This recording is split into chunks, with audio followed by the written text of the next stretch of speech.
आप सब लोग अपने ही स्थान से मालिक के नाम को बोलेंगे। बोलिए जय गुरुदेव। देखो प्रेमियों,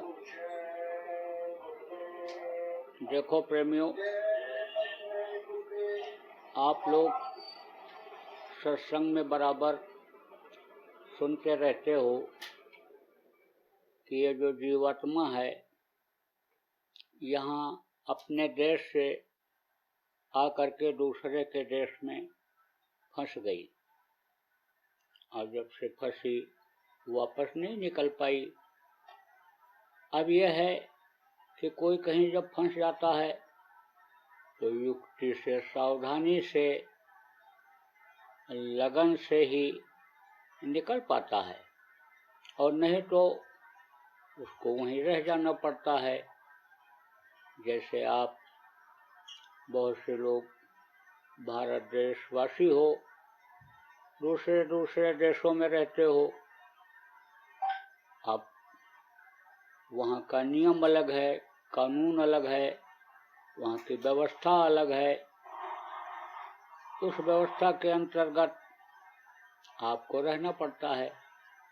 अगर व्यवस्था के अंतर्गत आप नहीं रहोगे, नियम कानून का पालन नहीं करोगे तो सजा का भी विधान बना हुआ है, सजा मिल जाएगी।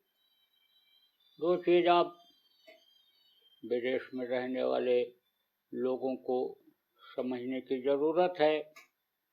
एक तो ये कि आप परदेश में हो, दूसरे देश में हो, वहाँ का नियम अलग है, कानून अलग है, वहाँ का खान पान अलग है, वहाँ की बोली भाषा अलग है। तो उसके अंतर्गत आपको चलना पड़ेगा और चलना है। किसी की निंदा नहीं, किसी की बुराई नहीं, किसी का अपमान नहीं, किसी जात मजहब का कोई अपमान, कोई बुराई नहीं। आपको तो जिस उद्देश्य के लिए जहाँ पर रह रहे हो उस उद्देश्य की पूर्ति करनी है। और कहा गया कि अपना देश अपना वतन याद भी रखना है, लेकिन जहाँ रहो उसी को अपना समझो, उसी को थोड़े समय के लिए अपना मान लो, उस देश के लोगों को अपना मान लो, अपना परिवार मान लो, तो सुखी रहोगे। आपको इसी तरह से इस मृत्युलोक में जितने भी देश हैं, जितने भी आयु समझ लो कि राज्य हैं, इस मृत्युलोक में भी सभी रहने वालों को यह सोचने और समझने की जरूरत है कि यह काल भगवान का देश है। काल भगवान के सारे नियमों का हमको पालन करना है, उनकी व्यवस्था में गड़बड़ी नहीं करनी है। अगर व्यवस्था में गड़बड़ी करेंगे, खलल डालेंगे तो उनको सजा मिल जाएगी।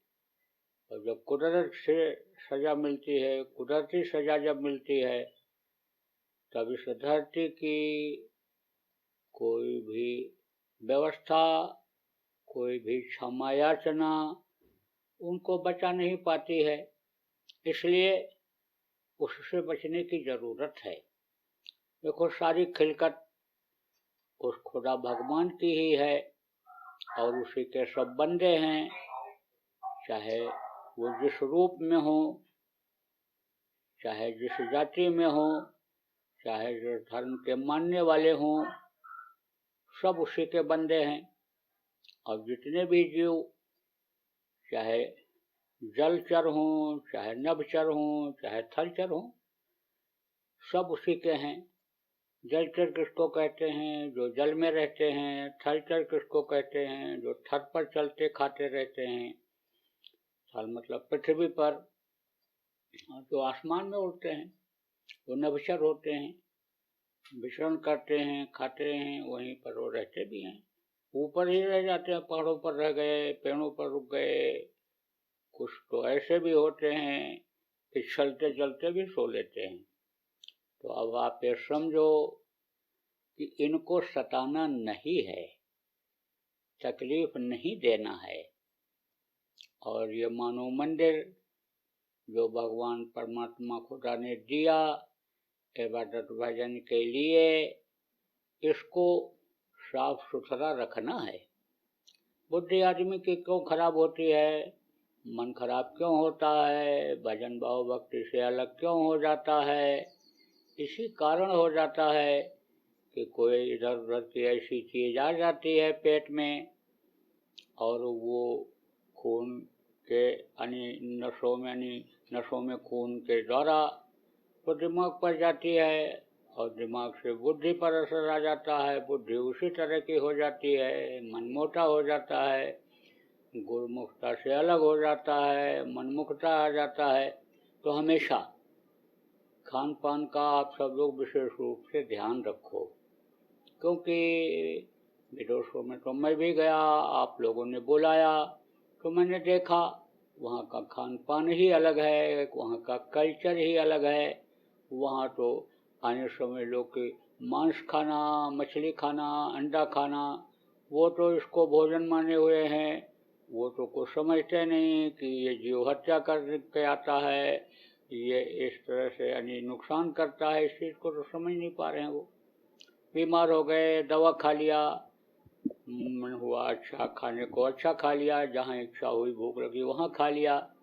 तो अब आप समझो ऐसी स्थिति में जैसे दांतों के बीच में जीभ रहती है, ऐसे ही बच्चे दांतों के बीच में जीभ की तरह से आप सब लोग दूसरे देश में रह रहे हो, इसलिए आपको बहुत ही संयम नियम से और सावधानी से रहने की ज़रूरत है कि जिससे आपका यह मानव मंदिर गंदा न हो जाए। यानी यह मानव मंदिर यानी कोई जानवरों जैसा हरकत न करने लग जाए, इससे कोई यानी समझो अपराध न बन जाए। इस चीज़ का आप सब लोगों को ध्यान रखना है। कहने का मतलब यह है कि मांस मछली, अंडा शराब, ये जो बताया गया विशेष रूप से मुमानियत जिसका किया गया, उसको तो खाना है ही नहीं। लेकिन अगर ये हो जाएगा कि कोई इनमें से चीज यानी कुछ अंश अगर किसी खाने पीने वाली चीज में पड़ा होगा, उसको खाओ पियोगे तो उसका भी असर आ जाएगा। इसलिए बहुत ही ध्यान रखने की जरूरत सभी लोगों को है। अब आप ये समझो कि बराबर सुनाया जाता है कि दुनिया और संसार ये जितनी भी चीजें हैं अपनी तो कुछ है नहीं, ये सब यहीं छूट जाने वाली हैं। इसलिए इसमें फंसो नहीं, रहो इसी संसार में, लेकिन मौत को हमेशा याद रखो। पता नहीं कब आ जाए और इसको छोड़ देना पड़े, तो इकट्ठा करने की और बनाने बढ़ाने की यह आदत अब धीरे धीरे यानी छोड़ो। देखो बहुत से लोग बहुत कमाते हैं, बच्चे नालायक निकल गए, सब बर्बाद कर देते हैं। बच्चों को नेक, अच्छा, ईमानदार, सेवादार, भजनानंदी लोग बना देते हैं, तो वही बच्चे तरक्की कर जाते हैं, पिता से आगे बढ़ जाते हैं हर काम में, धन कमाने में, मान प्रतिष्ठा बढ़ाने में, जायदाद बढ़ाने में, वही बच्चे आगे निकल जाते हैं। तो आप तो बस इतना ही निशाना बनाओ कि हमारा रहन सहन इस समय पर जिस तरह से चल रहा है ऐसे ही रहन सहन में हम रहते रहें, और हमारे आश्रित जो बच्चे हैं उन बच्चों को हम पढ़ावें लिखावें, उनको योग्य बनावें, उनको हम नामदानी बनावें, उनको भजनानंदी बनावें, उनको ईश्वर भक्त बनावें, उनके अंदर गुरु के प्रति, ईश्वर के प्रति प्रेम पैदा करें, तो आप ये समझो आपकी मेहनत सार्थक हो जाएगी। और नहीं तो रुपया पैसा धन दौलत कौन भैया लेकर के गया, सब यहीं सबका छूट जाता है, धन मकान सब छूट जाता है। देखो बड़े बड़े राजा के महल बने हुए हैं, कोई रहने वाला नहीं है, जो मार करके काट करके लूट करके लाए और खजाने को भर लिया। अब उस खजाने को खर्च करने वाला भी कोई नहीं मिल रहा है। अब वही राजा जो अपराध किए कर्मों के वजह से, वही सांप बन करके खजाने की रखवाली कर रहे, वही कबूतर बन करके महल की रखवाली कर रहे, चक्कर लगा रहे और पछता रहे, देखो गलती हमसे हो गई और नहीं तो हमको फिर ये जन्म न लेना पड़ता। तो आपको इस चीज को समझने की जरूरत है कि जरूरत भर की सब चीज होनी चाहिए। जिस तरह का रहन सहन है उसी तरह का, यही गुरु से प्रार्थना करो, मालिक से करो कि भाई अगर हमारे इस रहन सहन से या हमारे यानी जो समझो कि यानी क्रियाकलाप से हमारे बच्चों को कोई तकलीफ हो जाएगी तो वो ठीक नहीं है, क्योंकि जिम्मेदारी बनती है उनका पालन पोषण भरण पोषण करने की, तो वो भी काम हो जाए। लेकिन फंसो नहीं इसमें, अपना काम बनाओ। जिस काम के लिए आप यहाँ आए हो, मृत्युलोक ही एक ऐसा लोक है और मनुष्य शरीर ही एक ऐसा शरीर है कि जिसके द्वारा जीवात्मा का कल्याण किया जा सकता है। अन्य शरीरों में रास्ता ही नहीं है। वापस तो मनुष्य शरीर में आना ही पड़ेगा।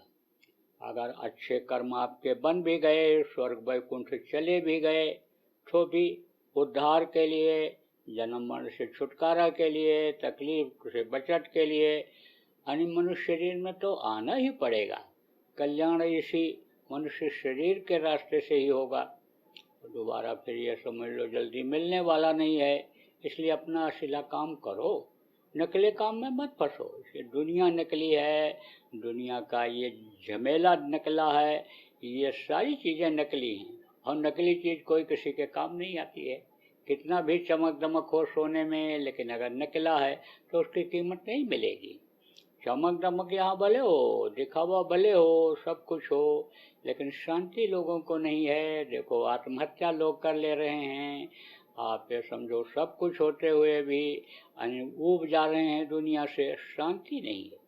तो मुख्य चीज़ ये है कि शांति मिल जाए, दोनों समय भोजन मिल जाए, ठंडकने के लिए कपड़ा मिल जाए, रहने के लिए मकान मिल जाए, यही सबसे बड़ी शुक्र है उस मालिक की, उस गुरु की। यह बहुत बड़ी दया है। तो आप संतुष्ट रहो, ज़्यादा हविस मत करो और भजन ध्यान में ज़्यादा से ज़्यादा समय आप बिताओ। सुबह शाम आदत डालो, मन रुके न रुके लेकिन आदत जरूर डालो, दरबार में हाजिरी जरूर लगाओ, तो कम से कम बुद्धि ही सही रहेगी। बुद्धि आपकी खराब नहीं होगी, चित्त गलत चीज का चिंतन नहीं करेगा। और जब बैठोगे एक एक घंटा लगातार उसी का चिंतन करोगे, मन को उसी तरफ लगाए रहोगे, तब यह मन धीरे धीरे रुकने लगेगा। जब दूसरी तरफ से हटेगा तब इधर लगेगा। मन का काम क्या है? चलना, वो तो चलता ही रहता है, वो उसका काम चलना है। तो जहाँ भी आप समझो कि ये जाएगा वहीं पर ध्यान भी रहेगा। तो मन को रोकने की कोशिश करो। समझो कि जो गुरु महाराज ने रास्ता बताया, नामदान आपको जो दिया गया, उसके अनुसार आप ध्यान लगाओ। तो ध्यान इधर लगाओगे तो धीरे धीरे उधर से हट करके टिकने लगेगा। दूसरी चीज़ यह है कि मन ही इस शरीर को ले जाता है, मन ही सम्मान दिलाता है, मन ही खिलाता है, मन ही घुमाता है, मन ही इसको गाली गुप्ता भी दिला देता है, थप्पड़ भी लगवा देता है, मन ही सब काम करता है। तो जब आप ध्यान में बैठोगे और 1 घंटे का नियम बना लोगे कि हमको उठना नहीं है, तो शरीर तो उस समय तक रुका रहेगा ही। मन कितना भी कहे उठ जाओ, लेकिन जब संकल्प बन जाएगा कि उठेंगे नहीं, तो ले नहीं जाएगा, न खिलाने ले जाएगा, न घुमाने ले जाएगा, न और कोई काम कराने ले जाएगा। और नहीं तो कोई कर्म ऐसे आ गए कि जिसकी वजह से समझो कि ऐसी प्रवृत्ति जग गई, ऐसे भाव बन गए कि जिससे आप अपने शरीर को आप पवित्र कर लोगे, इससे अपराध बन जाएगा। तो वो नहीं बनेगा अगर आदत डालोगे सुबह शाम बैठने की। और लोगों को बताओ, आपके यहाँ हमको मालूम है बहुत ज़्यादा संगत नहीं है, लेकिन हमको वो समय याद आ रहा है कि जैसे आप लोगों के यहाँ संगत थी, ऐसे ही गुरु महाराज की इंडिया में भी जगह जगह थोड़ी संगत थी, लेकिन प्रेमियों ने कोशिश किया, बताया, और उसको लोगों ने पकड़ा, उस रास्ते पर चले, लोगों को फायदा हुआ। तो फायदा हुआ तो देखो बहुत बड़ी संगत हो गई। तो प्रचार प्रसार अपने स्तर से आप लोग जितना कर सको करते रहो, ऐं समझ लो कि लोगों के जान को बचाने के लिए, क्योंकि अभी तो शुरुआत हुई है तकलीफ़ों की। तकलीफ़ें तो ऐसी ऐसी आएंगी कि लोगों के दिल और दिमाग में भी नहीं है। तो उन तकलीफ़ों से वही बचेगा साधजन कोई जो सत्य से लव लगाएगा। तो उससे जोड़ने की ज़रूरत है, सत्य से जोड़ने की ज़रूरत है। असत्य के संसार से अलग करके सत्य की तरफ ले जाने की ज़रूरत है। सत्य कौन है? वो सत्पुरुष है, वो परमात्मा है। गुरु ने हमें समझो कि रास्ता हमेशा बताया और हमेशा बोध कराया उस परमात्मा का। आप सब लोग भाग्यशाली हो जिनको ऐसे गुरु मिल गए कि जो आपका लोक और परलोक दोनों बना सकते हैं। इसलिए गुरु से प्रेम रखना चाहिए। गुरु महाराज के आप बंदे हो, गुरु को हमेशा याद करते रहो, मस्तक पर सवार रखते रहो और उनको खुश रखो। अब वो खुश कब होंगे? गुरु खुश कब होते हैं? जैसे बाप खुश होता है बेटे से, जब बेटा आदेश का पालन करता है तो खुश होते हैं। तो जो चीज़ नहीं भी देने को है, खुश होकर के उसको दे देते हैं। ऐसे ही जब गुरु खुश हो जाएंगे, और गुरु आने समझो कि कहा गया कि एक तरह से आने जाने वाले होते हैं, तद्रूप होते हैं। समर्थ गुरु जो होते हैं तो मालिक के पास आते जाते हैं, तो उनके शरीर के अंदर, वाणी के अंदर हर तरह से ताकत आ जाती है। अब आप समझो कि उसका फायदा मिल जाता है। तो ये बात समझो आप कि खुश कब होंगे? जब आदेश का पालन होगा। तो हमेशा आदेश के पालन में लगो और गुरु को खुश रखो। गुरु राजी तो करता राजी, काल कर्म की चले न बाजी।